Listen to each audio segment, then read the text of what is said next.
जय हिंद दोस्तों। बहुत बहुत स्वागत है आप सभी का आज की इस वीडियो में। और आज की ये वीडियो बहुत ज्यादा इंपॉर्टेंट होने वाली है क्लास 11 के फिजिकल एजुकेशन यानी कि शारीरिक शिक्षा के सब्जेक्ट के लिए।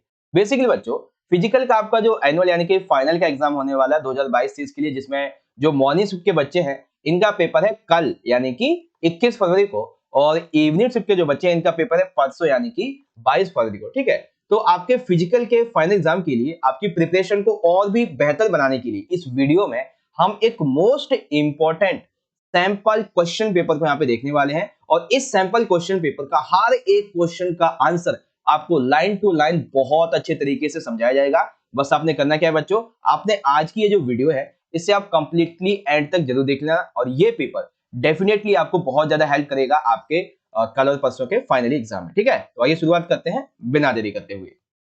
शुरुआत करने से पहले हम एक बार अपने पेपर के पैटर्न को समझते हैं, फिर आगे बढ़ेंगे। देखिए, टाइमिंग रहेगी हमारी 3 घंटे की।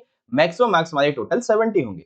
पेपर रहेगा बच्चों हमारा, यहाँ पे अगर देखें तो 5 सेक्शन में डिवाइड, और नंबर ऑफ क्वेश्चन होंगे हमारे 37, जिसमें से सबसे पहला खंड ए रहेगा। बहुत ही बढ़िया है, क्योंकि 18 जो इसमें क्वेश्चन बच्चों वो रहेंगे आपके एमसीक्यू वाले, बहुविकल्पीय प्रश्न। ठीक है, खंड बी में आपके 19 से लेके 24 दो नंबर के टोटल 6 क्वेश्चन होंगे, लेकिन आपको कोई 5 करने यानी कि आपको एक चॉइस यहाँ पे मिल जाती है। ठीक है, खंड सी में इसी तरीके से 25 से लेके 30 जो है ये आपके 3 नंबर के प्रश्न होंगे, टोटल 6, जिसमें से आपको कोई 5 करने यानी कि एक चॉइस आपको यहाँ पे भी मिल जाती है। ठीक है, फिर खंड डी जो रहेगा इसमें 4-4 नंबर के 3 क्वेश्चन होंगे केस स्टडी वाले, यानी कि इसमें चित्र वगैरह दिए होते हैं उस आधार पे। फिर खंड ई रहेगा बच्चों आपका, जिसमें 34 से जो 36 यानी कि 5 नंबर के टोटल 4 क्वेश्चन होंगे। आपको किसी 3 का आंसर देना होगा, यानी कि एक चॉइस आपको यहाँ पे मिल गई। तो यानी कि पूरा का पूरा पेपर का पैटर्न आपको समझ में आ गया। टोटल 3 चॉइस आपको पूरे ही पेपर में मिलने वाली है। ठीक है, ये मैं आपको हिंदी में समझा दिया। और ये जो वीडियो है ना बच्चों, ये हिंदी मीडियम के बच्चों के लिए भी होगी, साथ ही जो बच्चे इंग्लिश मीडियम के उनके लिए भी ये वीडियो होने वाली है। बहुत अच्छी तरीके से मैं समझाऊंगा, बस आप वीडियो को पूरा जरूर देखना। ठीक है, अब जो बच्चे इंग्लिश मीडियम के हैं वो अपने पेपर के पैटर्न को इजीली यहां से समझ सकते हैं, जिसमें section A, section B, section number C की बात आ जाती है, फिर सेक्शन डी और सेक्शन नंबर ए की बात आ जाती है। ठीक है भाई, चलिए अब हम चलते हैं क्वेश्चन आंसर की तरफ। तो आप सभी बच्चों ने क्या करना है कि जो हम अभी 18 एमसीक्यू करने वाले हैं, ध्यान से सुनिएगा, जो अभी हम 18 एमसीक्यू करेंगे, आप इन एमसीक्यू क्वेश्चन का जो आंसर है वो प्रीमियर यानी कि लाइव चैट में जरूर दें, या फिर बाद में देख रहे हैं तो मुझे वीडियो एंड होने के बाद में आप जरूर बताइएगा कि 18 में से आपने कितने एमसीक्यू क्वेश्चन का आंसर राइट दिया कमेंट बॉक्स में, या फिर अपने मन ही मन में। ठीक है, मुझे कमेंट करके जरूर बताना, ताकि मुझे भी तो पता चले कि जो बच्चे हमसे पढ़ते हैं उनकी तैयारी कितनी हो रही है फिजिकल के पेपर के लिए। ठीक है, आइए शुरुआत करेंगे। चलिए, सबसे पहले आएगा बच्चों हमारे खंड नंबर ए, जिसमें हमारे बहुविकल्पीय प्रश्न होंगे, यानी कि मल्टीपल चॉइस क्वेश्चन होंगे। ठीक है, सबसे पहला प्रश्न आपकी स्क्रीन पे ये रहा, देखो कि दिए गए चित्र में जो आसन है इसकी पहचान कीजिए। तो ये आसन देखिए क्या है कि एक टांग पे ये जो महिला है वो खड़ी हुई है। ठीक है, और एक इसका पैर जो है वो लगा हुआ है, दूसरे पैर से सटा हुआ है, और हाथ ऊपर की तरफ है। तो ये क्या दर्शाता है? ये आसन दर्शाता है बच्चों वृक्ष आसन को। किसको दर्शाता है? वृक्ष आसन को दर्शाता है ये चीज। ठीक है, उसके बाद में जब भी हम इस आसन को करते हैं तो सच में हमें आत्मीय शांति और सुख की प्राप्ति होती है। तो कौन सा आसन होता है ऐसा? ये आसन होता है बच्चों सुख आसन। कौन सा? जब हम ये आसन करते हैं, सुखासन करते हैं, तो हमें वाकई में अंदर ही अंदर आत्मीय तौर पे शांति मिलती है, हमें सुख मिलता है। आंसर भी देखो क्वेश्चन में छुपा हुआ है, सुख की प्राप्ति होती है, तो सुखासन ही सिंपल सा। ठीक है, अब जो बच्चे इंग्लिश मीडियम के वो यहां से देख लेंगे कि आइडेंटिफाई द आसन one of the given picture. तो ये आसन आपको दिया हुआ है, और यहाँ पे जो ट्री पोज हो जाएगा सिंपल सा। ठीक है, एंड उसके बाद में whenever we do these आसन we really get inner peace of happiness। तो क्या होता है बच्चों? वो होता है सुखासन। ओके, क्वेश्चन नंबर सेकंड, खेल प्रबंधन किस पर आधारित होता है? यानी कि जो भी खेल खेले जाते हैं उनका प्रबंधन कौन कर सकता है? क्या कोई चतुर और चालाक अधिकारी कर सकता है? नहीं कर सकता। क्या कमजोर और लालची अधिकारी कर सकता है? नहीं कर सकता है। तो कौन करता है भाई? ये करता है बच्चों एक कुशल और प्रतिभाशाली अधिकारी। ठीक है, कोई खेल खेलना जाना है तो उसके लिए हमें कुशल और प्रतिभाशाली अधिकारी तो चाहिए, जो पूरे स्पोर्ट का जो मैनेजमेंट वो कर पाए। तो यहाँ पे क्या हो जाएगा? हमारा बी राइट हो जाएगा। ठीक है बच्चों, अब आता है क्वेश्चन नंबर थर्ड, जो हमारे पहले खेलो इंडिया गेम्स थे ये भारत में सबसे पहले कहाँ खेले गए थे? मुंबई में, हैदराबाद में, दिल्ली में, या फिर कोलकाता में? तो ये खेले गए थे बच्चों दिल्ली में। कहाँ पे? दिल्ली में खेले गए थे। Where were the first Khelo India games held in Delhi. Okay, उसके बाद में आता है बच्चों कि जो समावेशी है या शिक्षा कह सकते हैं वटेवर, तो इसकी हमें आवश्यकता क्यों है? तो सबसे पहले इसकी आवश्यकता हमें नहीं, हमें इन द सेंस कि जो बच्चे दिव्यांग है यानी कि CWSN के जो बच्चे हैं इनके सामाजिक विकास के लिए हमें इसकी आवश्यकता पड़ती है, साथ ही उनकी गामक कौशल वृद्धि के विकास के लिए और उनके शैक्षिक प्रदर्शन को बढ़ाने के लिए हमें समावेश की आवश्यकता पड़ती है। ठीक है, तो दैट्स ऑल अबाउट दी, यानी कि ऑप्शन नंबर डी जो रहेगा बच्चों हमारा उपरोक्त तो सभी ये राइट हो जाएगा। ठीक है, तो what is the need of inclusion, all of the above. Okay बच्चों, आ रहा है समझ में बढ़िया तरीके से। चलिए क्वेश्चन नंबर 5 की बात करते हैं। डेफ ओलंपिक्स का आदर्श वाक्य क्या है? ठीक है, डेफ ओलंपिक्स पहले तो ये समझ लीजिए कि ये होता क्या है। ये बेसिकली जो बधिर खिलाड़ी होते हैं उनके लिए खेला जाता है। तो जब बधिर खेले जा रहे हैं इसका मतलब क्या हुआ कि ये खेलों के द्वारा समानता स्थापित करने की बात की जा रही है, ताकि जो विकलांगता बधिर लोग हैं उनके लिए मतलब कि वो भी उन्हें हीन की भावना ना हो और वो भी इन खेलों को खेल में भाग लेने का उन्हें अनुभव प्राप्त होता रहे, ये चीज है। ठीक है, the motto of the developing is equal through sports. Okay, question number 6, इनमें से कौन सा यम का भाग नहीं है? देखिए यम के ना कुछ भाग होते हैं, जैसे कि सत्य होता है, अपरिग्रह होता है और अस्तेय होता है, लेकिन संतोष is not the part of यम, यानी कि satisfaction is the not following a part of यमा। ठीक है, ये पार्ट हो जाएगा। ठीक है भाई, बाकी क्वेश्चन नंबर 7 क्या है कि जो CWSN बच्चे होते हैं इनके साथ में ऐसा कौन सा शिक्षक होता है जो अच्छा व्यवहार करता है? क्या वो सारी शिक्षा के शिक्षक होते हैं, भौतिक चिकित्सक होते हैं, विशेष शिक्षक या फिर प्रधानाचार्य? तो जब दिव्यांग बच्चे हैं तो उनके लिए कोई फिजिकल टीचर जाएगा, कोई भौतिक टीचर जाएगा, प्रधानाचार्य जाएगा? नहीं जाएगा। उनके लिए एक अलग से विशेष जो शिक्षक है, विशेष टीचर, स्पेशल टीचर को हायर किया जाता है अलग से। ठीक है, तो who is the teacher dealing with the CWSN special educator? Okay, now question number 8 में बच्चों कि जो भौतिक चिकित्सा तकनीकें होती हैं इसमें क्या शामिल है? भौतिक चिकित्सा तकनीकें यानी कि जब आप बहुत सारी तकनीकों के माध्यम से अपनी चिकित्साओं को मतलब अपने शरीर में बहुत सारी चीजों को करवाते हैं, लाइक आप मालिश करवाते हैं। ठीक है, विद्युत चिकित्सा होती है, ये बेसिकली जो बॉडी बिल्डर्स होते हैं, जिमर्स होते हैं, वो लेते हैं ज्यादातर। जल चिकित्सा होती है, बहुत तरीके की चिकित्साएं होती है। ठीक है, यानी कि मतलब क्या हुआ, भौतिक चिकित्सा में ये सभी की सभी शामिल है, तो ऑप्शन नंबर डी राइट है। ठीक है, physiotherapy techniques include all of the above. Okay बच्चों, आ रहा है बढ़िया तरीके से समझ में। चलिए क्वेश्चन नंबर 9 क्या है कि नीचे दो कथनों को अभिकथन ए और कारण आर नाम दिया गया है। ठीक है, तो अभिकथन क्या कहता है कि लकवाग्रस्त व्यक्ति अपने शरीर के अंगों को हिला नहीं सकते हैं। बिल्कुल ठीक है, आप देखें किसी व्यक्ति को जिसको लकवा मार जाता है तो वो अपने शरीर को हिला नहीं सकता। क्यों भाई? क्योंकि इसको दिमाग की कोई नस होती है वो दब जाती है और माइंड से जो सर्कुलेशन होता है सूचना का वो पहुंच नहीं पाता, इसलिए वो हाथ हिला नहीं पाते। ठीक है, उन्होंने अपने शरीर के अंगों की ताकत पैदा करने की शक्ति खो दी होती है। बिल्कुल भाई, क्योंकि जब माइंड से सर्कुलेशन जाएगा ही नहीं सूचना का तो कैसे ताकत पैदा होगी? नहीं होगी। मतलब क्या है भाई? मतलब यहाँ पे ये कि ए और आर दोनों सही हैं और आर ए की एकदम बढ़िया तरीके से व्याख्या कर रहा है। ठीक है बच्चों, आ रहा है बढ़िया तरीके से समझ में। अब इंग्लिश में देख लेंगे।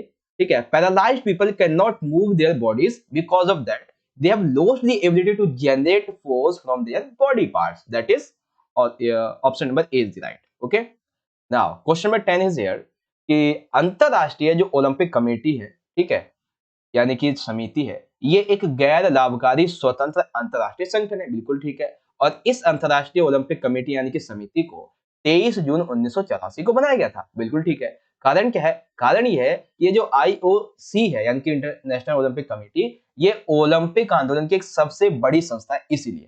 तो ठीक है भाई, तो मतलब क्या हुआ, फिर से हमारा ई वाला राइट हो जाएगा। ठीक है बच्चों, अब जो बच्चे इंग्लिश मीडियम के यहां से देख लेंगे कि the International Olympic Committee is non profit department international organisation, it was created on June 23, 1894। Reason क्या है? रीजन इज दैट कि IOC is the apex body of the Olympic movement, that means option number A is right. Okay, now question number 11, मदिरा शरीर के किस संस्थान को उत्तेजित करती है? यानी कि जब कोई व्यक्ति दारू शराब पी लेता है तो वो उसके अंदर किस संस्थान को उत्तेजित करती है? ठीक है ना, जिसकी वजह से वो अपना मानसिक संतुलन थोड़ा खो देता है। बेसिकली मांसपेशियां, पाचन क्रिया, स्नायु या फिर विसर्जन संस्थान को, तो इसको बोलते हैं बच्चों स्नायु संस्थान। क्या बोलते हैं? स्नायु संस्थान। Which institute of the body does alcohol stimulate? That is muscle institute. Okay. Question number 12, अब यहाँ पे आपको 3 से 4 चीजें अच्छे तरीके से समझ में आएंगी। क्या क्या? कि प्राचीन ओलंपिक खेलों के बारे में इनमें से कौन सा सही है। तो आपको सबसे पहले ये पता होना चाहिए कि शुरुआत कब हुई थी इनकी। तो प्राचीन ओलंपिक खेलों की शुरुआत हुई थी बच्चों 776 BC में, और ये जो खेल थे ये बेसिकली धार्मिक मूल्यों पर आधारित हुआ करते थे। ठीक है, यहाँ पर ये बंद करवाए गए किसके द्वारा, एक रोमन राजा थे जिसका नाम था थियोडोसिस एक, इन्होंने बंद करवा दिए थे। कब करवाए थे बच्चों, 394 एडी में, ठीक है, तकरीबन 1000 वर्ष तक ये चले थे और उसके बाद ये बंद हो गए थे, ये इस तरीके से। और अगर ये पूछा जाए बच्चों आपसे कि प्राचीन ओलंपिक खेलों जो शुरू हुए थे उसमें कौन लोग भाग लेते थे, तो केवल और केवल जो रोमन लोग, नहीं रोमन या यूनानी। अच्छा चलिए आपके लिए क्वेश्चन मैं यहाँ पे छोड़ता हूँ। क्वेश्चन नंबर 12 आप सभी को बताना है कमेंट बॉक्स में मुझे कि प्राचीन ओलंपिक खेल जो हुआ करते थे जो 776 बीच में शुरुआत हुई, इसमें कौन से लोग भाग लेते थे। अगर आपको और भी कुछ जानकारी इसके बारे में पता है तो आप वो भी बताएं, ठीक है। मतलब सिंपल सा हमारा ये बच्चों, यहाँ पे हमें जो पार्ट यहाँ पे दिए गए ए बी सी ये सभी राइट है, तो ऑप्शन डी हमारा राइट हो जाएगा, ठीक है बच्चों। अब इंग्लिश मीडियम के बच्चे देख लेंगे, true about the ancient Olympic games, तो beginning closed and religious value के बारे में सभी ठीक है, तो डी राइट है, ओके। चलिए अब आ जाता है बच्चों यहाँ पे क्वेश्चन नंबर 13, नाडा का विस्तार रूप क्या है। तो नाडा का भी विस्तार रूप क्या है आइए समझते हैं। National anti doping agency, national auto doping agency, wide anti doping agency, ठीक है, बताइए क्या होगा इसका, है बच्चों नेशनल एंटी डोपिंग एजेंसी, ठीक है। तो NADA full form national anti doping agency, okay बच्चों। फिर आता है हमारा 14 कि वसा, अस्थि, जल एवं मांसपेशियों का प्रतिशत मानव शरीर में क्या कहलाता है। क्या मांसपेशीय सहन शक्ति, शरीर की संरचना, मांसपेशीय शक्ति या फिर लचक कहलाता है, क्या कहलाता है ये, कि जब वसा अस्थि वगैरह इनकी मांसपेशीय प्रतिशत मानव शरीर में होता है इसको बोलते हैं शरीर की संरचना।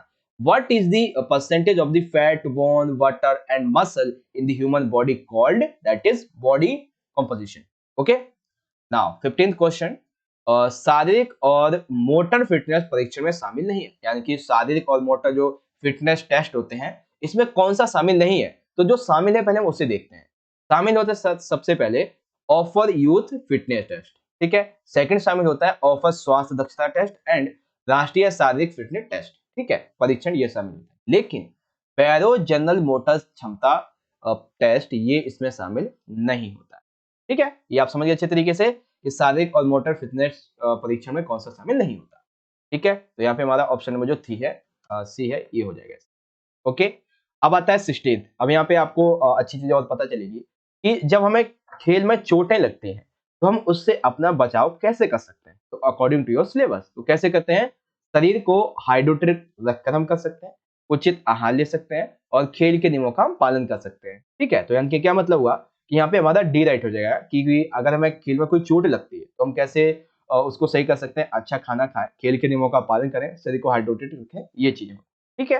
तो ऑप्शन नंबर यहाँ पे जो है इंग्लिश में भी वो आपका डी वाला राइट हो जाएगा, ओके। नाउ अब आता है क्वेश्चन नंबर 17, यहाँ पे हमसे पूछा गया भाई कि मानव शरीर रचना विज्ञान का अर्थ क्या होता है। आप क्या समझते हैं मानव शरीर रचना विज्ञान का।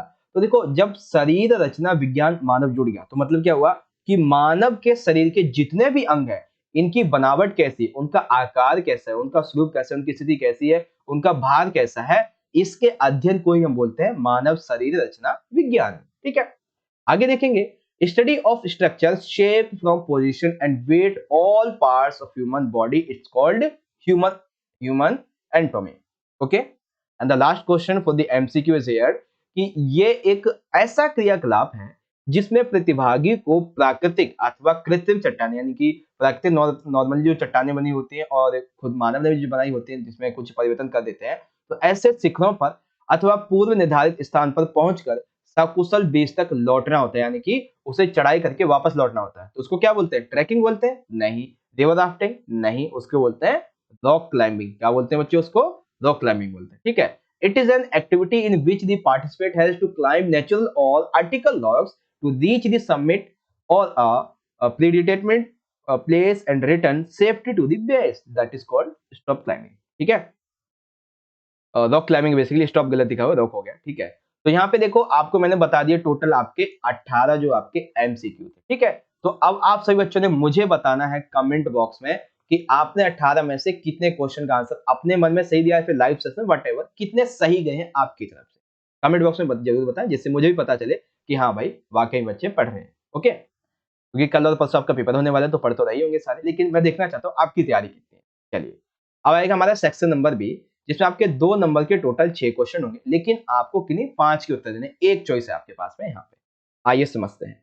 देखिए सबसे पहला प्रश्न हमारे सामने है कि श्वसन प्रणाली के कार्य क्या होते हैं, यानी कि हम जो सांस लेते हैं, हमारी जो श्वसन क्रिया होती है जिसमें सांस को बाहर लेते हैं अंदर लेते हैं, तो जो प्रणाली ये कहलाती है, इसके कार्य क्या होते हैं। तो जब हम सांस लेते हैं सांस छोड़ते हैं, बेसिकली होता ये है कि इसमें हवा और खून के बीच ऑक्सीजन और कार्बन डाइऑक्साइड का आदान प्रदान करते हैं, यानी कि हमारे हम जो सांस लेते हैं और हमारा जो ब्लड होता है, इसके सर्कुलेशन के माध्यम से ऑक्सीजन को ज्यादा से ज्यादा अंदर पहुंचाना और शरीर के अंदर जितना ज्यादा कार्बन डाइऑक्साइड है, CO2 है, उसको शरीर से बाहर निकालना, ये इसका कार्य होता है।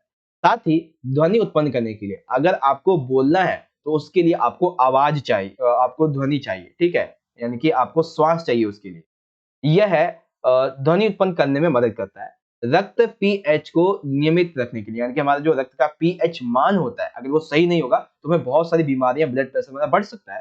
तो उसको संतुलित बनाए रखने के लिए यह श्वसन प्रणाली कार्य करती है। सिंपल से आपको इस तरीके से ये 3 याद रखने हैं, simple simple, okay. And in English कि what are the functions of the respiratory system, तो क्या क्या इसके फंक्शंस है बच्चों, आप इसे इजीली यहां से पढ़ सकते हैं तीनों पार्ट को, ओके। अब देखिए यहाँ पे एक क्वेश्चन मैंने ऐसा लिया है जिसमें आपके दो दो नंबर के 2 क्वेश्चन एक ही साथ ऐड है, जिसमें क्या है, सबसे पहला शारीरिक शिक्षा के उद्देश्य क्या है और इस शिक्षा क्षेत्र में करियर को समझाइए, ठीक है, शिक्षण करियर को समझाइए कि शिक्षा के क्षेत्र में आप शारीरिक शिक्षा में क्या कर सकते हैं, उद्देश्य और करियर, 2 क्वेश्चन है आपके, ठीक है। तो दोनों के क्वेश्चन एक एक करके समझते हैं। तो सबसे पहले बात करेंगे शारीरिक शिक्षा के उद्देश्य की। देखिए, एक कुशल एवं योग्य नेतृत्व देना तथा ऐसी सुविधाएं प्रदान करना जो किसी एक व्यक्ति या समुदाय को कार्य करने का अवसर दें और वे सभी क्रियाओं में शारीरिक रूप से व मानसिक रूप से उत्तेजक एवं संतोषजनक और सामाजिक रूप से निपुण हो। मतलब क्या है, मतलब ये हुआ कि शारीरिक शिक्षा का उद्देश्य ये है ताकि एक व्यक्ति जो समाज में रहता है या फिर कोई एक समुदाय जो समाज में रहता है, वो एक कुशल और एक योग्य नेतृत्वकर्ता बन सके। साथ ही वे सभी जो सारी क्रिया है उसको अच्छे से कर सके, मानसिक रूप से वो और ज्यादा बेसिकली ताकतवर बने, संतोषजनक बने, उसके अंदर फिटनेस आए, ये सभी इसके उद्देश्य हो जाते हैं, ठीक है। और भी उद्देश्य होते हैं कि व्यक्ति का शारीरिक मानव एक तरीके से सर्वांगीण विकास करना भी इसका उद्देश्य होता है। तो और भी कुछ लिख सकते हैं अपने तरीके, ठीक है। शैक्षिक करियर में यानी कि सारी शिक्षा करियर में क्या-क्या कर सकते हैं? तो सारी शिक्षा को आज के समय में ना एक व्यावसायिक क्षेत्र मान लिया गया, एक व्यापार का क्षेत्र मान लिया गया। क्यों भाई? क्योंकि आज लोग ना बहुत सारी जिम्स में जाते हैं, बहुत सारे अनेक-अनेक तरीके से लिक्विड पाउडर्स खाते हैं, कुछ-कुछ नेचुरली बनाते हैं। तो वो क्या करते हैं, अपने बॉडी को फिट रखना चाहते हैं, ठीक है? तो वही चीज़ यहाँ पे बताई गई कि आज ये एक व्यावसायिक क्षेत्र बन चुका है, जिसमें लोग बढ़िया तरीके से अच्छा खासा पैसा कमाते हैं, शिक्षण करियर बनाते हैं। अब इसके अंतर्गत आप जो है वो अध्यापक बन सकते हैं, ठीक है? अध्यापन का कार्य कर सकते हैं, जैसे कि आप प्राइमरी स्कूल में जाके बच्चों को पीटी वगैरह करवा सकते हैं, माध्यमिक स्कूल में जाके कुछ खेल खिलवा सकते हैं, हाई स्कूल हो गए, सीनियर सेकेंडरी स्कूल हो गए या फिर महाविश्वविद्यालय हो गए, विश्वविद्यालय हो गए, तो ये चीज भी आप करवा सकते हैं, वहां पे जाके अध्यापक बन सकते हैं। जो आपके पीटी टीचर होते हैं वो यही तो होते हैं, ये तो कहलाते हैं, वही चीजें यहाँ पे, ठीक है। तो ये आपको समझ में आ गई ना कि उद्देश्य क्या है और करियर की बात क्या है, ओके। अब जो बच्चे इंग्लिश मीडियम के हैं तो यहाँ से देख लेंगे कि what is the purpose of physical education. So the purpose of physical education is here. And the second, कि explain the teaching career in this field. तो physical education का क्या career है teaching field में, वो आप इजीली यहाँ से पढ़ सकते हैं, ठीक है बच्चों। चलिए अब आता है क्वेश्चन नंबर 21। ये प्रश्न वैसे बच्चों जहां तक मुझे लगता है कि 3 नंबर में आने वाला है, लेकिन मैंने 2 नंबर में इसलिए लिया है क्योंकि 3 नंबर में और भी क्वेश्चन है। क्वेश्चन क्या है, कल्याण या फिर सुयोग्यता महत्व को संक्षेप में बताइए। तो कल्याण या फिर सुयोग्यता को हमें सुयोग्यता के महत्व को संक्षेप में समझाना, आइए समझते हैं। बेसिकली देखो, ये जो सुयोग्यता है या फिर कल्याण है, इसका महत्व इस तरीके से है कि यह मांसपेशियों की टोनिंग एवं उनमें सुधार में मदद करता है। देखो एक चीज मैं बता देता हूँ, जब 2 नंबर में आपको बताया गया है तो आपको ज्यादा नहीं, ज्यादा से ज्यादा 4 पॉइंट या फिर 3 पॉइंट लिखने, ज्यादा से ज्यादा 3 या 4 पॉइंट। लेकिन क्या हो, जब से 3 नंबर में पूछ लिया जाए तो एक ही बार में आपको 5 से 6 पॉइंट बता देता हूँ, जिसमें आप 3 नंबर लेके आ पाओगे। इसके लिए आपको दूसरी वीडियो देखने की जरूरत नहीं कि 3 नंबर में किसना है, एक ही वीडियो में, ओके। तो देखिए क्या मतलब होता है सुयोग्यता का महत्व।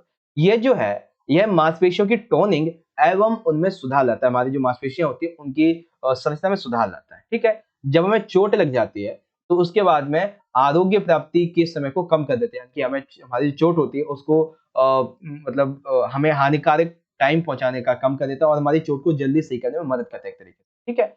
उचित पोषण संबंधी जरूरतों को पूरा करने में मदद करता है, यानी कि हमें अच्छा अच्छा खाना खाना चाहिए। तो ऐसे में ये अगर हम नहीं खा पाते तो ये हमारे लिए अच्छे पोषण हमारे शरीर में और अच्छे से पहुंचाता है एक तरीके से, जब हम अच्छा खाना खाएंगे। ये दबाव तनाव का बेहतर प्रबंधन करने में मदद करता है। जब आप अकेले होते हैं, उदास होते हैं, आप पे दबाव होता है, तनाव होता है, ठीक है, आपके एग्जाम होने वाले, कल पेपर है, परसों पेपर है, तो आप पे तनाव, आप पे दबाव है, तो ये सुयोग्यता है, कल्याण है, ये आपके इसको कम करने में मदद करेगा, ठीक है। एक तरीके से यह पूरे शरीर को नियंत्रित एवं सुधार करता है, यह सकारात्मक जीवन शैली में परिवर्तन करता है और आपको प्रेरित भी करता है एक तरीके, ठीक है। तो 3 नंबर में आएगा तो पूरा लिख देंगे, 2 नंबर में आएगा तो आपको 3 से 4 पॉइंट लिखना है, ज्यादा नहीं, ठीक है बच्चों, एकदम बढ़िया तरीके से समझ में आ गया।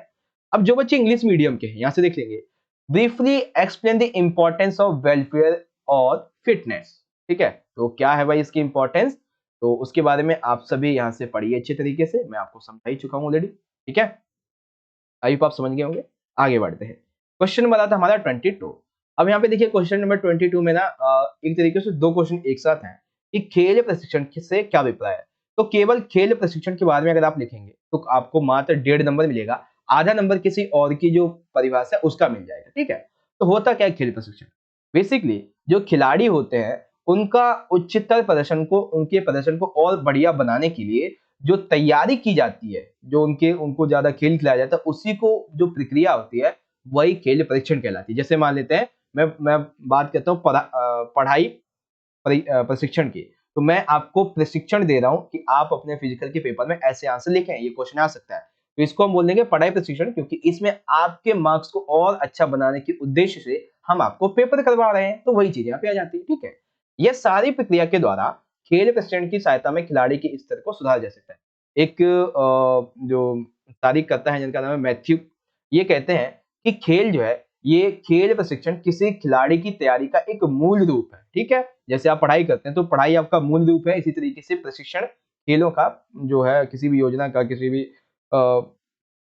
कंपटीशन का एक मूल रूप होता है। मार्टिन क्या कहते हैं, मार्टिन कहते हैं कि ये जो खेल प्रशिक्षण है, यह लक्ष्यों की प्राप्ति के एक नियंत्रित और योजनाबद्ध की प्रक्रिया को दर्शाता है। इसमें होता यह है कि मांसपेशीय प्रदर्शन और व्यवहार में परिवर्तन संतोष तरीकों और गठन के द्वारा किया जा सकता है, ये बात है यहाँ पे, ठीक है भाई। आगे अच्छे तरीके से आप सभी को समझ में आगे बढ़े, चलिए। अब जो बच्चे इंग्लिश मीडियम के, ऐसे देखेंगे कि what is mean by sport training, sport training का मीनिंग क्या होता है according to Matthew and according to Martin, okay. Now question number आता है हमारा 23। बहुत ही अच्छा सा प्रश्न है, इसमें हमें सिर्फ और सिर्फ एक अवधारणा बतानी है कि कैसी होती है।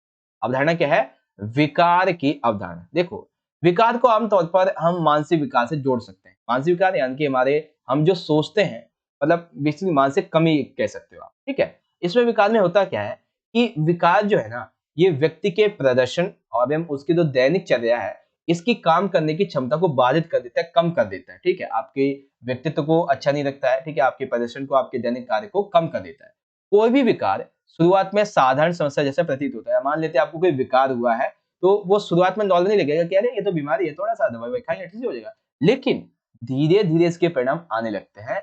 विकार का कोई समय नहीं होता, यह व्यक्ति को कभी भी प्रभावित कर सकता है। यदि विकार का सही समय पर पता नहीं चलता है तो आगे चलकर वह अच्छिकता में बदल जाता है। जैसे मान लेते हैं कि कोई व्यक्ति जो है वो शुरुआत में क्या होता है, उसकी एक उंगली काम नहीं कर रही होती, तो उसे लगता है कि यार चलो ठीक ही हो जाएगा, दवाई खाता है थोड़ा ठीक हो जाएगा, लेकिन वही जब धीरे धीरे करके ज्यादा टाइम हो जाता है तो धीरे धीरे करके उसकी एक उंगली जो काम नहीं कर रही थी, अब उसका पूरा जो दायां या बायां हाथ है वही काम नहीं कर रहा है, तो अब ये बन गई उसकी एक क्षमता बन जाती है, तो अब वो अब शारीरिक रूप से अपंग हो गया एक तरीके से, ठीक है। तो यही विकार कहलाता है। नॉर्मली शुरू होता है बीमारी जैसा लगता है, लेकिन धीरे धीरे ये ज्यादा अपना खतरनाक परिणाम दिखाना शुरू कर, ठीक है भाई। अब बात करेंगे इंग्लिश में, तो explain the concept of disorder. तो डिसऑर्डर कॉन्सेप्ट क्या है, इसे आप यहाँ से इजीली समझ सकते हैं। अब आता है हमारा अगला कुछ 24 क्वेश्चन। क्वेश्चन में पूछा गया बच्चों कि शारीरिक शिक्षा और खेल में परीक्षण प्रशासन दिशा निर्देश के बारे में कोई दो तर्क समझाइए। यानी कि जो शारीरिक शिक्षा और खेल प्रशिक्षण किया जाता है, इसके लिए निर्देशन क्या होने चाहिए वो हमें समझाइए। तो सबसे पहला निर्देशन होता है बच्चों, परीक्षण और चयन के उद्देश्य का निर्धारण, यानी कि परीक्षण जो है ये क्यों किया जा रहा है, और अगर हम जो चयनित हो जाएंगे उनके उनके क्या उद्देश्य रहने वाले। फिर इसका आता है मूल्यांकन और संशोधन, यानी कि परीक्षण हो गया उसके बाद मूल्यांकन करेंगे और कुछ गलत होगा तो उसे संशोधित कर देंगे। वित्त की वैधता, यानी कि इसके लिए पैसे वगैरह की बात आ जाती है, ठीक है। विश्वसनीय और निष्पक्षता आती है। परीक्षण निर्देश आ जाते हैं, इसके नियम, प्रक्रिया, सावधानियां, मूल्यांकन, मानदंड और अंतिम तैयारी, ये सभी चीजें इसमें शामिल होती है बच्चों, ठीक है। एकदम सिंपल से सिंपल, इजी से इजी वे में आपको यहाँ पे समझ में आ गया होगा। अब जो बच्चे इंग्लिश मीडियम के यहाँ से देख लेंगे, explain any two arguments about test administration guidelines in physical education and sports. तो आइए आगे समझते हैं अब हम। अच्छा एक सेकेंड, वो तो आपने समझ ही लिया होगा। देखिए इस तरीके से ना आज के हमारा जो वीडियो था उसके हमने पार्ट नंबर बी के 2 नंबर के टोटल 6 क्वेश्चन को हमने यहाँ पे कंप्लीट कर लिया है, ठीक है। तो अब मैं सोच रहा हूँ कि 25 मिनट हुए हैं अभी, 10 से 15 मिनट और लगेंगे, उतने में हम 3 नंबर वाले 6 क्वेश्चन भी समझ लेंगे। तो चलिए एक बार 3 नंबर वाले क्वेश्चन भी देख ही लेते हैं, ठीक है। बाकी आपके चित्र वाले जो क्वेश्चन रह जाएंगे ना, अभी मैं आपको बताता हूँ कि एक सेकंड। हाँ, अभी आपका जो चित्र वाला क्वेश्चन रह जाएगा, 5 नंबर वाले रह जाएंगे, उसको मैं आपको पार्ट 2 में समझाऊंगा, ठीक है। पार्ट 2 का वीडियो का लिंक आपको आई बटन में मिल जाएगा या फिर आप डिस्क्रिप्शन बॉक्स से जाके चेक कर सकते हैं, ठीक है। पहले क्वेश्चन क्या हमारे सामने, ओलंपिक मूल्यों को परिभाषित कीजिए। तो आइए समझते हैं ओलंपिक मूल्यों को। बेसिकली 3 ओलंपिक मूल्य होते हैं, कौन कौन से। सबसे पहला होता है बच्चों श्रेष्ठता। अब श्रेष्ठता का क्या मतलब है, इसका मतलब ये है कि खेल में पेशेवर जिंदगी में सर्वोत्तम करना, यानी कि खेल जो है देखिए ओलंपिक मूल्य का सबसे बड़ा मूल्य होता है श्रेष्ठता, ताकि वो ओलंपिक खेल के दौरान भी और नॉर्मली उसकी आम जिंदगी है उसमें उसको और अच्छा स्तर दिलवाना, एक तरीके से, ठीक है, उसको सर्वोत्तम बनाना। ये कहता है, ये जो श्रेष्ठता का भाव ये कहता है कि भाई हमारे लिए खेल में जीतना उतना महत्वपूर्ण नहीं है जितना कि हमारे लिए ये होता है कि हमने उसमें भाग लिया है, ठीक है। शारीरिक मानसिक इच्छा शक्ति के स्वास्थ्य संयोजन का आनंद लेना ही इसी में शामिल होता है। दूसरा है बच्चों आदर करना। बेसिकली जो ओलंपिक खेल होते हैं इसमें सभी खिलाड़ी एक दूसरे दूसरे का आदर करते हैं, ठीक है, और अपना आत्मसम्मान बनाए रखने के लिए हमेशा कोशिश करते रहते हैं ताकि वो उनकी टीम जीते, उनकी टीम जीते। इसलिए प्राकृतिक वातावरण और नियम विनिमयों का यहाँ पे सम्मान पूर्वक इस्तेमाल किया जाता है, ये सारी चीजें। मित्रता का भाव। बेसिकली ओलंपिक खेलों का अगर हम किसी सार किसी केंद्र बिंदु की बात करते हैं तो वो मित्रता होता है। कैसे, क्योंकि व्यक्तिगत रूप से एवं विश्व के सभी व्यक्तियों के बीच में आपसी समझ और तालमेल को ही बढ़ावा देता है। जैसे ओलंपिक खेल होते हैं 4 से 5 कंट्रीज के बीच में, ठीक है। तो ऐसे में वो 4 से 5 कंट्रीज के बीच में जो ओलंपिक खेल हुआ उससे मित्रता बढ़ती है, ठीक है। हमारे किसी भी देश में खेला जाएगा तो उसके देश में बहुत ज्यादा मित्रता, फ्रेंडशिप जैसा एक रिलेशन बन जाएगा, ये चीज यहाँ पे, ठीक है भाई। एकदम सिंपल सिंपल सा कॉन्सेप्ट आपको समझ में आ गया। ओलंपिक खेलों ओलंपिक मूल्यों को परिभाषित करना। जो बच्चे इंग्लिश मीडियम के यहाँ से देख सकते हैं, ओलंपिक मूल जो वैल्यूज हैं, एक्सीलेंस, रिस्पेक्ट एंड फ्रेंडशिप। अब आप इन सभी को इजीली यहाँ से पढ़ सकते हैं, ठीक है। अब क्वेश्चन नंबर 26 क्या है हमारे सामने, यहाँ पे ना हमें कुछ को वर्ड दिए हैं, हमें उन्हें परिभाषित करना है। क्या वर्ड है, आसन, प्राणायाम, प्रत्याहार। तो आसन पहले देखेंगे फिर प्राणायाम फिर प्रत्याहार। तो आसन की जब हम बात करते हैं तो आसन इस तरीके से आ जाता है कि किसी भी मुद्रा में स्थिरता और सुखपूर्वक बैठना आसन कहलाता है। यानी कि चाहे आप लेटे हैं और आप सुखपूर्वक लेटे हैं, आप बैठे हैं सुखपूर्वक बैठे हैं, चेयर पे बैठे हैं, हाथ नीचे हैं, सुखपूर्वक बैठे हैं, जिस मुद्रा में भी आप बैठ रहे हैं वही आसन एक तरीके से। लेकिन ये आसन ऐसा होना चाहिए, ये मुद्रा ऐसी होनी चाहिए जहां पे आपके मन को शांति मिले, ठीक है। इसे करने से प्रत्येक अंग प्रत्यंग को क्रियाशील मिलती है और वे सक्रिय व स्वस्थ व लचीले बनते हैं। यानी कि आसन जो है ना, ये एक तरीके से आपको स्वस्थ और लचीला बनने में मदद करते हैं। दूसरा क्या है, प्राणायाम। प्राणायाम आसन की अगली प्रक्रिया है। जैसे आसन के स्थिर हो जाने पर श्वास लेने व श्वास छोड़ने की स्वाभाविक गति की विच्छिन्नता होना प्राणायाम कहलाता है। इस क्रिया को करने में तन मन की शुद्धि होती है। देखो नॉर्मली आसन क्या होता है, मैं आपको एक एग्जांपल देता हूँ, अच्छा एग्जांपल मान लेते हैं कि अभी जो है आप कहीं बैठे हैं, मान लेते हैं आप धरती पे बैठे हुए, तो धरती पे आप बैठे हैं, ये नॉर्मली आसन कहलाएगा। लेकिन जब आपने को अपनी सांस को साधा और सांस को साधते हुए धीरे धीरे बाहर की तरफ छोड़ा, अंदर धीरे धीरे लिया, तो ये जो है ये प्राणायाम बन जाएगा। क्योंकि इससे जो है ना वो आपकी श्वसन क्रिया, उस पर आप कंट्रोल कर रहे हैं एक तरीके से, जिससे आपके तन और मन को शुद्धि मिलती है, ठीक है। And the last one is here कि प्रत्याहार। प्रत्याहार क्या होता है, ये बेसिकली प्रत्याहार के द्वारा साधक के इंद्रियों पर पूर्ण अधिकार हो जाते हैं। यानी कि हमारी जो इंद्रियां होती है, 5 इंद्रियां, हम उन पर जो है अपना अधिकार कर सकते हैं अगर हम प्रत्याहार करते हैं। ये जो शब्द है, ये जो स्पर्श है, ये एक रूप है, ये एक गंध है, एक रस है, जो हमें अपने आत्म कल्याण के रास्ते में जो बाधाएं आती हैं उससे दूर हटाता है, ठीक है। प्रत्याहार सिद्ध होने पर योगी अपनी इंद्रियों पर विजय हासिल कर सकता है, परम सुख का अनुभव कर सकता है। आपने देखा होगा बहुत सारे जो देवी देवता होते हैं वो हम ये कहते हैं कि वो इन इंद्रियों से परे हैं, ठीक है, यानी कि वो सभी इंद्रियां उनके बस में हैं। तो इसी को हम प्रत्याहार बोलते हैं, सिंपल सा, ठीक है भाई। तो आसन क्या है, प्राणायाम क्या है और प्रत्याहार क्या है, सिंपल सिंपल तरीके में समझ में आ चुका हो, ठीक है बच्चों। चलिए जो बच्चे जिन्होंने मतलब क्वेश्चन देखा दोबारा देख लीजिए। आसन को हम क्या बोलते हैं भाई, प्राणायाम को हम क्या बोलते हैं, एंड द लास्ट की प्रत्याहार को क्या बोलते हैं। अब बारी आती है इंग्लिश में कि डिफाइन दी फॉलोइंग। तो पोस्चर, ठीक है, यानी कि पोस्चर यानी कि आसन, प्राणायाम यानी कि प्राणायाम, एंड विथड्रॉवल यानी कि एक तरीके से तो प्रत्याहार है बेसिक, ठीक है। तो आसन क्या होता है, प्राणायाम क्या है, प्रत्याहार क्या है, आप इसे समझ सकते हैं। ठीक है बच्चों, आगे बात करते हैं। क्वेश्चन नंबर 27 है कि विशेष शिक्षण शिक्षक के योगदान पे प्रकाश डालिए, यानी कि CWSN बच्चे के लिए जो एक स्पेशल एजुकेटर टीचर होता है उसकी क्या इंपॉर्टेंस होती है वो समझाने। तो लिखेंगे आंसर में, विद्यार्थियों के कौशल का आकलन करना जिससे वे अपनी जरूरतों का निर्धारण कर सकें और अपने शिक्षण नियोजन को विकसित कर सकें, ये काम होता है। क्या योगदान है भाई, कि ये जो विशेष शिक्षण शिक्षक होता है ये विद्यार्थियों के कौशल का आकलन करता है, ठीक है, ताकि वे उनकी जरूरतों के अनुसार ये शिक्षण नियोजन यानी कि योजना बना सके। ठीक है, ये विशेष शिक्षण शिक्षक ही विद्यार्थियों की आवश्यकता के अनुसार पाठों का निर्माण करेगा, क्या पढ़ाया जाना है और किस किस तरीके से। यही जो टीचर है ये प्रत्येक विद्यार्थी के लिए अलग अलग शिक्षा कार्यक्रम करता है। जैसे कोई चल नहीं सकता है, कोई देख नहीं सकता, कोई सुन नहीं सकता, तो उनके लिए अलग अलग जो है वो कार्यक्रम तैयार करता है। ठीक है, एक विद्यार्थी की क्षमता के अनुसार उसके लिए क्रियाओं की योजना बनाता है और उन क्रियाओं की योजना को आवंटित करता है। ठीक है, प्रत्येक विद्यार्थी के लिए व्यक्तिगत शैक्षिक कार्यक्रमों को क्रियान्वित करते हैं, यानी कि ये स्पेशली उसी बंदे के लिए कार्य करता है। साथ ही विद्यार्थियों के प्रदर्शन का आकलन करता है और उनकी उन्नति का रिकॉर्ड रखता है। ठीक है, व्यक्तिगत शैक्षिक कार्यक्रम को पूरे साल नवीनीकरण करना होता है जिससे कि विद्यार्थी की उन्नति लक्ष्य को निर्धारित करने में मदद मिले। देखो सिंपल सा है कि ये जो बंदे होते हैं कौन से, विशेष शिक्षक शिक्षक, इनका जो मेन उद्देश्य होता है इन CWSN विद्यार्थियों के लिए ये होता है कि इनके अनुसार वो क्या कर सकते हैं, क्या सोचते हैं, उनकी क्या स्पेसिफिक है उनके अंदर, ठीक है, क्या योग्यता है, उसके आधार पर उनके लिए कुछ योजनाओं को ये बनाते हैं। फिर उन योजनाओं को आवंटित करते हैं, पर्सनली उनके साथ में ट्रेनिंग करते हैं, उनको सिखाते हैं, उनके साथ में योजनाओं को क्रियान्वित करते हैं, फिर उनका मूल्यांकन करते हैं और समय समय पर उसमें कुछ कुछ चेंजेस करते रहते हैं। तो इसी को बोलते हैं विशेष शिक्षण शिक्षक का योगदान CWSN छात्र की। ठीक है बच्चों, एकदम सिंपल तरीके से समझ में आ गया होगा। अब जो बच्चे इंग्लिश मीडियम के ऐसे देखते हैं, तो light on the contribution of special education teacher या फिर एजुकेटेड टीचर। तो कैसे लिखेंगे भाई, आपके सामने ये पूरे के पूरे 5 पार्ट यहाँ पे आ गए और एक पार्ट आपका ये आ गया। इस तरीके से आप इन सभी को पढ़ सकते हैं। ठीक है बच्चों, समझ में आ गया आप सभी को। अब बात करते हैं क्वेश्चन नंबर 28 की।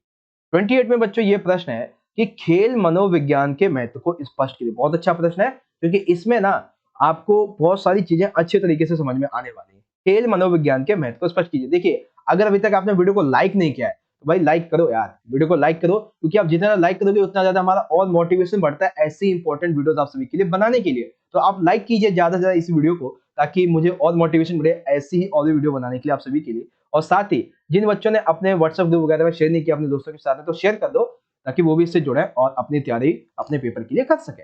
ओके, वैसे हम किस क्वेश्चन पे थे कि खेल मनोविज्ञान के महत्व को स्पष्ट कीजिए।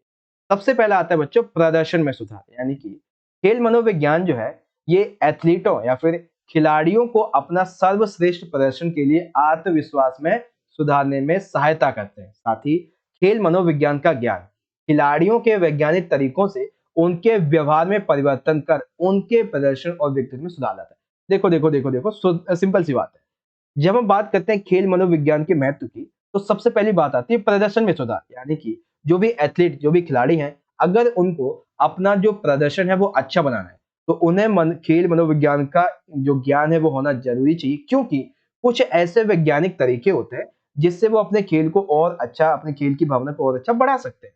ठीक है, दूसरा क्या है, दूसरा यहाँ पे दिया हुआ बच्चों हमारे सामने कि प्रेरणा और प्रतिक्रिया। देखो, अगर हमें खेल मनोविज्ञान का महत्व पता है, हमने पढ़ा हुआ है, तो हमें उससे बहुत ही अच्छी प्रेरणा मिलती है। हम खिलाड़ियों के प्रति हम प्रतिक्रिया हमारी कैसी होगी उससे और अच्छा हम बना सकते हैं। ये खिलाड़ियों को यह परामर्श देती है खेल मनोविज्ञान कि तुम प्रदर्शन में सुधार कैसे कर सकते हो और क्या क्या क्रिया इसके अलावा और भी कर सकते हो।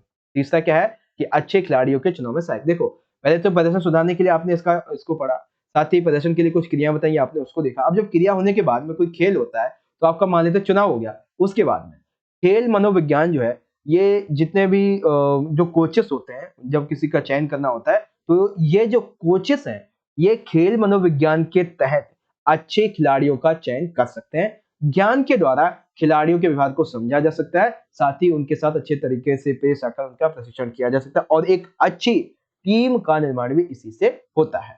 ठीक है बच्चों, एकदम सिंपल सा कॉन्सेप्ट था खेल मनोविज्ञान के महत्व के बारे में। आई होप आप अच्छे तरीके से समझेंगे। अब इंग्लिश मीडियम के बच्चे देख लेंगे, explain the importance of sport physiology. तो इंपॉर्टेंस क्या है फिजिकोलॉजी स्पोर्ट्स की? तो सबसे पहले है improving performance, and the second is motivation and feedback, and the third is helpful in selecting good players. बाकी आप इसे चाहें तो पढ़ सकते हैं। ठीक है, नेक्स्ट बात करते हैं। अब आता है हमारा अगला क्वेश्चन नंबर 29, वृद्धि और विकास में अंतर स्पष्ट कीजिए। बहुत ही बढ़िया प्रश्न है, बहुत अच्छे तरीके से समझेंगे। देखिए सबसे पहले बात आती है वृद्धि की। वृद्धि जो है इसका माप एक तरीके से ऐसा होता है कि या तो ये कोई आकार होगा, या तो भार होगा, या फिर ऊंचाई होगी। यानी कि जो या तो बढ़ सकते हैं, ठीक है, लंबाई ऊंचाई में, या तो भार में बढ़ सकते हैं, उसके लिए हम वृद्धि शब्द का उपयोग कर सकते हैं। ठीक है, वृद्धि जो है इसका एक परिणाम होता है, हम माप सकते हैं, इसको मापने लायक होती है और ये प्रत्यक्ष होती है जिसे हम देख भी सकते हैं। ठीक है, वृद्धि में क्या होता है कि हमारे जो शरीर के अंग हैं, जैसे दिमाग, हमारे आंख, हमारे बाल, हमारे हाथ, हमारे पैर, ये सभी जो है ये बढ़ते ही रहते हैं। ठीक है, और एवं हमारा जो भार है, हमारी जो ऊंचाई है, हाइट जो है, और हमारा रूप रंग, ये बढ़ता रहता है। तो ये क्या होता है, ये हमारी वृद्धि को दर्शाता है। हम पहले 5 फुट 4 इंच के थे, अब हम 5 फुट 5 इंच के हो गए। पहले हम 80 किलो के थे, अब हम 90 किलो के, तो ये हमारी वृद्धि को दर्शा रहा है। लेकिन वृद्धि जो है ना, ये एक सीमित अवधि तक होती है। जैसे मान लेते हैं आप एक व्यक्ति हैं, एक व्यक्ति की वृद्धि कब तक होगी? 30 35 40 साल तक होगी, इससे बात तो नहीं होगी। ठीक है, वृद्धि जो है ना, ये व्यक्तित्व के एक पहल के बारे में, परंतु सीमित विस्तार तक बात करती है। यानी कि ये किसी एक व्यक्ति के एक पहलू की यहाँ पे बात करती है, लेकिन सीमित होता है ये। बट जब बात आती है विकास की, तो विकास जो है ये एक प्रगतिशील बदलाव होता है। विकास क्या होता है बच्चों? विकास जो है ये एक प्रगतिशील बदलाव होता है। इसमें अनुभव भी बदलता है, इसमें परिपक्वता भी बदलता है, जिसमें आपके नकारात्मक और सकारात्मक परिणाम देखने को मिलते हैं। ठीक है, यानी कि विकास जो है ये गुणात्मक होता है। ठीक है, साथ ही विकास में जो है शारीरिक बदलावों के साथ साथ सामाजिक भावनात्मक बदलाव भी आते हैं। यानी कि आपके शरीर में तो बदलाव आ रही है, तो विकास है, साथ ही आपका समाज के साथ में आपके भावनात्मक तौर पे आप क्या समझ रहे हैं, क्या सोच रहे हैं, आपको क्या समझ में आ रहा है, आपकी क्या बदलाव आ रहे हैं, वो इसी में शामिल हो जाता है। क्या भाई? उसके बाद विकास जो है ये केवल परिपक्व व्यवहार द्वारा ही देखा जा सकता है। यानी कि विकास जो है वो सकारात्मक दृष्टिकोण के द्वारा देखा जाता है, यानी कि अप्रत्यक्ष रूप से। विकास मृत्यु तक होता ही रहता है, ये कभी कम नहीं होता। विकास व्यक्तित्व के सभी पक्षों के साथ संबंध रखता है, एवं इसका जो विस्तार है वो बहुत ही ज्यादा विशाल होता है। ठीक है, यानी कि ये असीमित है, इसकी कोई सीमा नहीं है, मरने तक भी इसका विकास होता ही रहता है। तो वृद्धि क्या होती है भाई, इसके बारे में आपको ये सभी बातें समझ में आई। उसके बाद में फिर हमने जाना विकास के बारे में। तो ये आपकी विकास के बारे में पार्ट खत्म हो गया। अब जो बच्चे इंग्लिश मीडियम के हैं वो यहाँ से देख सकते हैं कि explain the difference between growth and development. तो ग्रोथ की जब हम बात करेंगे तो हमारे सामने कुछ ये पॉइंट्स आ जाएंगे, आप इसको पढ़ लीजिएगा अच्छे तरीके से। फिर जब हम बात करेंगे डेवलपमेंट की, तो डेवलपमेंट के बारे में हमारे सामने ये पार्ट यहाँ पे जो है वो आ जाते हैं। ठीक है, एक ये नीचे आ गया। अब बारी आती है क्वेश्चन नंबर 30 की, और 30 के बाद में और क्वेश्चन है नहीं, 30 के बाद में बस खत्म होगा। फिर 30 है, कंकाल प्रणाली के क्या कार्य होते हैं? हमारी जो हृदय है, हृदय यानी बेसिकली हमारी जो पूरी बॉडी पार्ट है, जो हड्डियों से बना हुआ है, जो कंकालों से बना हुआ है, तो ये जो कंकाल प्रणाली होती है, इसके क्या मेन फंक्शंस होते हैं वो समझाइए। तो सबसे पहली बात आती है आकार और संरचना की।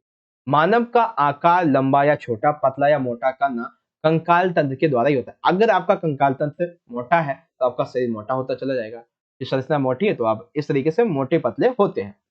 समर्थन एवं सहारा, बेसिकली कंकाल जो होता है ये हमारी हड्डियां, बेसिकली हड्डियां जो होती हैं ये हमारी मांसपेशीय प्रणाली के समर्थन, हमारी मांसपेशीय प्रणाली को समर्थन प्रदान करती है, जिससे गति संभव होती है। यानी कि जो हड्डियां होती है, कंकाल जो होता है, ये हमारी मांसपेशियों को, नसें जो होती है उनको समर्थन देती है, ताकि हम कुछ काम कर सके, गति कर सके। ठीक है, ये मानव को सहारा देती है एक तरीके से। संरक्षण, हड्डियां जो होती है, कंकाल जो होता है, ये हमारे महत्वपूर्ण अंगों की रक्षा करती है, जैसे कि हमारी खोपड़ी, मस्तिष्क, वृक्ष, पिंजरा, दिल, फेफड़े, अग्नाशय, इन सभी की सुरक्षा का जिम्मेदार कौन होता है? कंकाल प्रणाली। जिम्मेदार तो नहीं, लेकिन ये कार्य करते हैं एक तरीके से। ठीक है, जिम्मेदारी तो मजबूरी में हो जाता है एक तरीके से। फिर बात आती है जंक्शन की। जंक्शन क्या होता है? ये वो जंक्शन नहीं, कोई रेलवे जंक्शन या फिर कोई इंजेक्शन, ये जंक्शन है कि यह मांसपेशियों को जंक्शन प्रदान करते हैं। जंक्शन यानी कि ये उसको गति करने की क्षमता में वृद्धि करते हैं एक तरीके से, ठीक है। स्वयं की मरम्मत, हड्डियां जब क्षतिग्रस्त हो जाती है तो कंकाल प्रणाली जो है ये स्वयं को ही मरम्मत करने में सक्षम होती है, ठीक है। यानी कि इसके लिए कोई ज्यादा हमें कुछ और चीज की जरूरत नहीं पड़ती। तो ये कंकाल प्रणाली के कार्य है आकार और संरचना, समर्थन एवं सहारा, संरक्षण और जंक्शन, ठीक है बच्चों। और इसके बाद में स्वयं की मरम्मत, बढ़िया तरीके से आपको समझ में आ रहा होगा, है ना। अब इंग्लिश मीडियम के बच्चे देख लेंगे कि what is the function of skeletal system, the size and structure, the support and the protection and the junction and self repair, ठीक है भाई। तो इस तरीके से आज का जो हमारा वीडियो था इसमें हमने सबसे पहले देखा, इस तरीके से हमने वीडियो तो हमारी कंप्लीट हो गई। सबसे पहले हमने देखा सेक्शन नंबर ए, जिसमें टोटल मैंने आपको 18 जो आपके एमसीक्यू थे वो आपको समझा दिए, ठीक है। फिर आपको मैंने समझाया सेक्शन नंबर बी, 2 नंबर के टोटल 6 क्वेश्चन, इसमें से आपको कोई 5 करने थे और हर एक क्वेश्चन मैंने आपको अच्छे से अच्छे तरीके से यहाँ पे समझा दिया, ठीक है। फिर अभी अभी जस्ट हमने देखे 3-3 नंबर के टोटल 6 क्वेश्चन, जिसमें से आपके 5 आपको करने थे और हर एक क्वेश्चन इतनी बढ़िया तरीके से आपको समझाया था कि मुझे लगता है कि आप सभी को ऑलरेडी अच्छे तरीके से समझ में आ ही चुका होगा, है ना। तो इस तरह से आज की जो हमारी वीडियो थी बच्चों यहाँ पे कंप्लीट हो जाएगी। अब बच्चे कहेंगे है सर जी इतनी जल्दी वीडियो कंप्लीट, देखो अभी हम क्या करेंगे कि आपका जो सेक्शन बच रहा है अभी कौन सा वाला, एक तो है आपका सेक्शन नंबर डी, इसमें क्या क्वेश्चन है सर जी, इसमें 4-4 नंबर के टोटल 3 क्वेश्चन है, कैसे, केस स्टडी वाले, ठीक है। एक एक नंबर के इसमें आ जाएंगे सारे। फिर अभी हमारा सेक्शन नंबर ई बच रहा है, जिसमें आपके 5-5 नंबर के टोटल 4 क्वेश्चन है, लेकिन आपको करने टोटल 3 है, ठीक है। तो एक तरीके से 12 प्लस में 15, टोटल अभी जो 27 नंबर के आपके क्वेश्चन है वो बच रहे हैं। तो इसको मैं आपको समझाऊंगा बच्चों पार्ट नंबर जो 2 रहेगा उसकी वीडियो में, और पार्ट 2 का जो लिंक है बच्चों वो आपको यहाँ पे आई बटन में दे दूंगा, या फिर आप सभी चाहे तो वीडियो का जो डिस्क्रिप्शन बॉक्स होता है, ठीक है, नीचे आपको डिस्क्रिप्शन बॉक्स में लिंक मिल जाएगा पार्ट 2 का, वहां से जाके आप जरूर देखना अभी, या फिर अभी यहीं पे एक वीडियो आ जाएगी आप उसे देख लीजिएगा, ठीक है भाई। तो इस तरीके से हम आज की इस वीडियो को एंड करते हैं और आई होप कि आप सभी को जो जो पार्ट मैंने यहाँ पे समझाए हैं वो आपको बहुत अच्छे तरीके से समझ में आए होंगे। अगर आप सभी को वीडियो अच्छा लगा है तो आपने करना क्या भाई, जितना ज्यादा हो सके उतना ज्यादा आप इस वीडियो को लाइक करो, क्योंकि आप जितना ज्यादा वीडियो को लाइक करेंगे उतना ज्यादा हमारा और मोटिवेशन बढ़ेगा ऐसी वीडियोस को बनाने के लिए। साथ ही आप सभी इस वीडियो को अपने सभी दोस्तों के साथ ज्यादा से ज्यादा जरूर शेयर करें ताकि वो भी अपने पेपर की तैयारी को और अच्छा कर सकें। और एक चीज आप सभी बच्चे मुझे कमेंट बॉक्स में जरूर बताएं कि आपको वीडियो कैसा लगा। बाकी आप सभी को आपके फिजिकल के पेपर के लिए मेरी तरफ से ऑल द बेस्ट। मिलेंगे नेक्स्ट वीडियो में इसके पार्ट 2 की वीडियो में, तब तक के लिए इंतजार कीजिए, पढ़ते रहिए। धन्यवाद। जय हिंद, वंदे मातरम।